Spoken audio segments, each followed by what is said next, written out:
आप देख रहे हैं लाइव इंडिया हर पल। लाइव इंडिया में आपका स्वागत है। मैं अमित सम्राट। आज 26 जुलाई है, करगिल दिवस है। 26 जुलाई 1999 में जिस तरह से करगिल युद्ध हुआ था, आज हम सभी याद कर रहे हैं। देखिए, रक्त वीर शहीदों का था, हर सपूत बलिदानी था। रक्त वीर शहीदों का था, हर सपूत बलिदानी था। करगिल पर्वत शिखर पर पवन चला तूफानी था। हिम प्रपात बन हिमगिरी से रक्त शत्रु का जमा दिया। विजय दिवस की शौर्य पताका देने वाला अभिमानी था। करगिल विजय दिवस 2026 की सभी को शुभकामनाएं दे रहे हैं। देखिए, कहा जाए तो हर साल 26 जुलाई को मनाया जाने वाला करगिल दिवस की बात करें तो सैन्य सफलता का उत्सव नहीं, बल्कि भारत माँ के वीर सपूतों के अदम्य साहस, अद्वितीय त्याग और सर्वोच्च बलिदान की अमर गाथा है। और 1999 में आज ही के दिन भारतीय सेना ने लद्दाख की जमा देने वाली बर्फीली और दुर्गम चोटियों पर करीब 2 महीने तक चले भयंकर युद्ध के बाद पाकिस्तानी घुसपैठियों को खदेड़ कर सभी रणनीतिक ठिकानों पर दोबारा भारत का तिरंगा फहराया था। ऑपरेशन विजय की इस ऐतिहासिक सफलता को याद करते हुए पूरा देश हर साल 26 जुलाई को अपने शूरवीरों को नमन करता है और उनकी शहादत को श्रद्धांजलि अर्पित करता है। तनाव से शांति और फिर पीठ में छुरा घोंपने की साजिश पाकिस्तान के द्वारा की गई करगिल युद्ध को समझने के लिए हमें 1990 के दशक के उस घटनाक्रम को देखना होगा जिसने दोनों देशों के संबंधों को प्रभावित किया। 1971 के युद्ध में बांग्लादेश के गठन के बाद से ही दोनों देशों के बीच सीमावर्ती टेंशन जारी थी, जो सियाचिन ग्लेशियर और परमाणु प्रशिक्षणों 1998 के बाद और गहरा गया। द्विपक्षीय टेंशन को कम करने, द्विपक्षीय टेंशन थी उसे कम करने और कश्मीर मुद्दे का शांतिपूर्ण हल तलाशने के उद्देश्य से फरवरी 1999 में ऐतिहासिक लाहौर घोषणा पत्र पर साइन भी किए गए। लेकिन इस शांति पहल के ठीक पीछे एक नापाक साजिश रची जा रही थी। आपको बता दें कि पाकिस्तानी सेना समर्थित घुसपैठियों ने लद्दाख और कश्मीर के बीच संपर्क मार्ग को काटने के इरादे से नियंत्रण रेखा LOC के भारतीय हिस्से में चुपके से घुसपैठ की और करगिल, द्रास और बटालिक के क्षेत्र की खाली पड़ी ऊंची चोटियों पर अवैध कब्जा कर लिया। मई 1999 की बात करें जब शुरू हुआ ऑपरेशन विजय, फिर मई 1999 के शुरुआती दिनों में जब भारतीय सेना को सीमा पर इस बड़े पैमाने की घुसपैठ का पता चला तो स्थिति की गंभीरता को देखते हुए भारतीय थल सेना ने ऑपरेशन विजय का शंखनाद किया। यह कोई नॉर्मल सा वार नहीं था। दुश्मन 16,000 से 18,000 फीट की अत्यधिक ऊंचाई पर बंकर बनाकर बैठा था, जहां से नीचे भारतीय सेना की आवाजाही पर नज़र रखना और हमला करना और उनके लिए आसान था। ऐसे में भारतीय सैनिकों के सामने न केवल दुश्मन की गोलियों का मुकाबला करने की चुनौती थी, बल्कि शून्य से कई डिग्री नीचे का तापमान, खड़ी चट्टानें और ऑक्सीजन की कमी जैसे प्राकृतिक अवरोध भी थे। इस अभियान को मजबूती देने के लिए भारतीय वायुसेना ने ऑपरेशन सफ़ेद सागर की शुरुआत की, जिसके बाद लड़ाकू विमानों ने अत्यधिक ऊंचाई पर स्थित दुश्मन के ठिकानों पर सटीक हवाई हमले किए और थल सेना को अभूतपूर्व सहयोग दिया। टाइगर हिल और बर्फीली चोटियों की जंग भारतीय जाबाजों ने विपरीत परिस्थितियों की परवाह किए बिना एक एक करके दुश्मन के कब्जे वाली चोटियों पर धावा बोला था। टाइगर हिल, तोलोलिंग जैसी रणनीतिक चोटियों पर लड़ा गया। यह दुनिया के सैन्य इतिहास में सबसे कठिन अभियानों में गिना जाता है। लगभग 2 महीनों तक चले इस आमने सामने के संघर्ष में भारतीय सैनिकों ने अपनी जान की परवाह न करते हुए दुश्मन को घुटने टेकने पर मजबूर कर दिया। आखिरकार 26 जुलाई 1999 को भारत ने आधिकारिक तौर पर घोषणा की कि करगिल क्षेत्र के सभी घुसपैठियों का सफाया कर दिया गया है और सीमाएं पूरी तरह से सुरक्षित हैं। देखिए, करगिल विजय दिवस का राष्ट्रीय महत्व है और करगिल विजय दिवस केवल बीती जीत की याद भर नहीं है, बल्कि यह भारत की अटूट संप्रभुता, राष्ट्रीय एकता और सुरक्षा बलों के प्रति कृतज्ञता व्यक्त करने का अवसर भी है। 1999 के इस जंग ने देश के हर नागरिक को एक सूत्र में पिरोया था। असल में हमारे शूरवीरों का यह बलिदान आने वाली पीढ़ियों को हमेशा राष्ट्र सेवा, समर्पण और देशभक्ति की प्रेरणा देता रहेगा।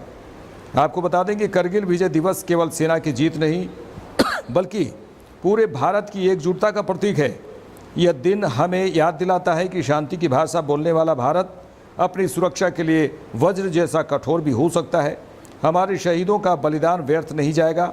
उनकी वीरता की कहानियाँ आने वाली पीढ़ियों को हमेशा राष्ट्र सेवा और अटूट देशभक्ति की प्रेरणा देती है। में कारगिल दिवस के अवसर पर भारत माता के उन जाबाज सपूतों को नमन करता हूं जो मातृभूमि की रक्षा के लिए अपने प्राणों की आहुति देने में पीछे नहीं हटे। मैं ऑपरेशन विजय की सफलता के 26 वर्ष पूरे होने पर समस्त देशवासियों को भी हार्दिक बधाई देता हूं। साथियों, कारगिल भारत माता के मुकुट में जुड़े हुए किसी हीरे के समान है और आज द्रास में कारगिल की इस वीर भूमि पर आप सभी सैनिकों के बीच उपस्थित होकर मैं जिस गर्व की अनुभूति कर रहा हूं उसे मैं शब्दों में बयां नहीं कर सकता हूं। बहादुर सैनिकों ने हमेशा अपने शौर्य का परिचय दिया है, पराक्रम का परिचय दिया है। अभी हाल ही में हमने ऑपरेशन सिंदूर की सफलता का 1 वर्ष पूरा किया है।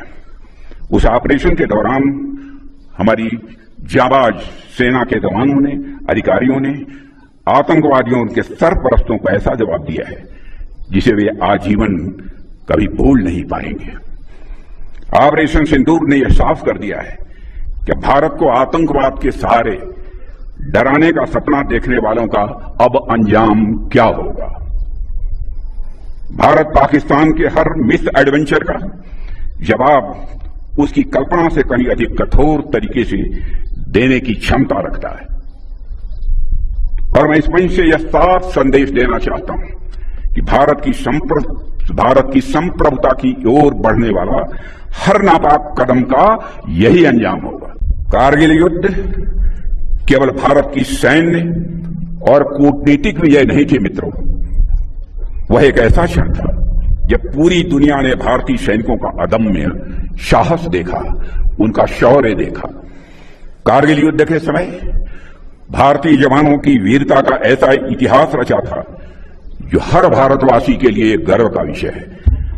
भारतीय सैनिकों के अद्वितीय शौर्य के बारे में फॉर्मर कैबिनेट सेक्रेटरी और यूएसए में भारत के एम्बेसडर रहे नरेश चंद्रा जी से यूएस आर्म्ड फोर्सेस के एक जनरल ने कहा था कि यूनाइटेड स्टेट्स मैरिन्स भी शायद वह नहीं कर पाते जो भारत के जवानों ने कारगिल में करके दिखाया है। उस जनरल ने कहा था कि गोलियों के बौछार के बीच पहाड़ पर चढ़ते जाना, अपने सामने अपने साथियों को शहीद होते हुए देखना, फिर भी बिना रुके शिखर पर पहुंचकर दुश्मन से आमने सामने की लड़ाई लड़ना, ऐसा असाधारण शौर्य केवल भारतीय सैनिक ही दिखा सकता है। हमारा इंटेंशन साफ है कि अब पाकिस्तान से कोई बात नहीं होगी और अगर बात होगी तो सिर्फ पीओके पर ही बात होगी जो कि भारत का हिस्सा है, जिस पर पाकिस्तान ने अवैध तरीके से कब्जा किया था।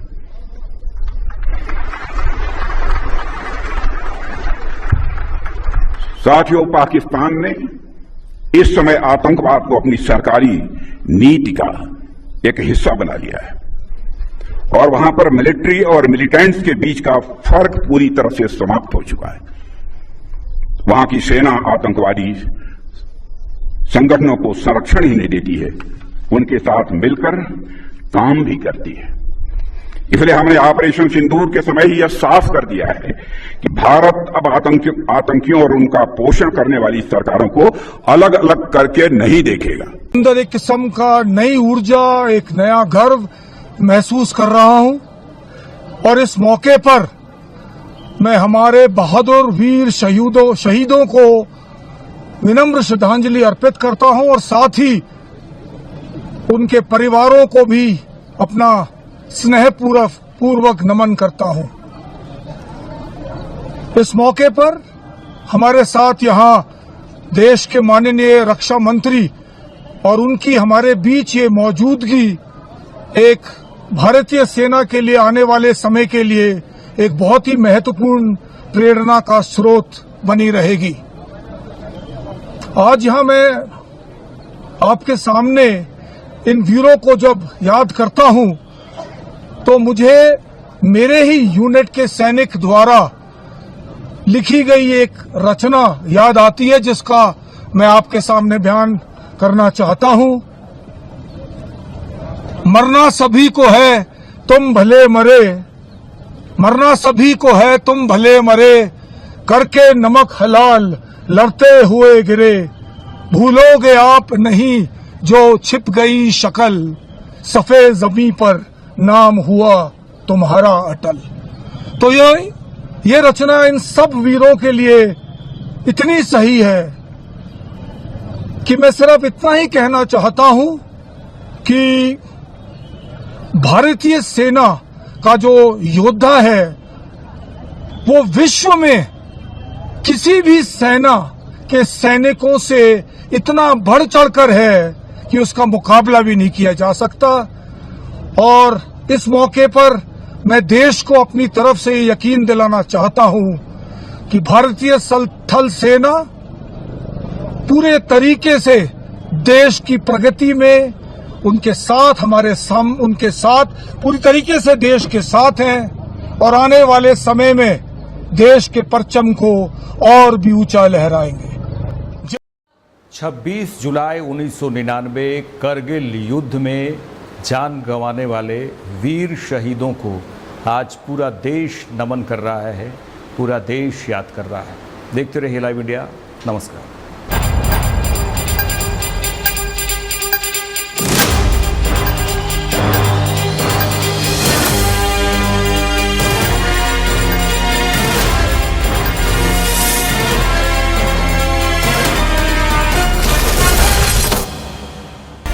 आप देख रहे हैं लाइव इंडिया हर पल।